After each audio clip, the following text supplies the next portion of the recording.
Hello नमस्कार. आज ना मी नाश्त्यासाठी उत्तप्पा बनवते. मी ढोश्याच्या पिठाचा उत्तप्पा बनवते. त्यासाठी खोबऱ्याची चटणी लागते म्हणून नारळ फोडते. मुलं ना अजून झोपली आहे, सुट्टी आहे म्हणून. आणि चटणीसाठी बघा, ओलं खोबरं, हिरवी मिरची, लसूण आणि कोथिंबीर, कढीपत्ता घेतला आहे.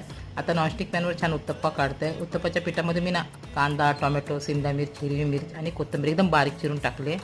जास्त भाज्या माझ्या मुलांना आवडत नाही. आणि मी तयारी करून राहिले. 11 किंवा 12 वाजता ना मला डीमार्टला जायचं आहे, थोडं सामान आणायचं आहे. आणि ते पप्पाना गावी गेले 2-3 दिवसासाठी. आम्हाला तिघांनाच जावं लागणार.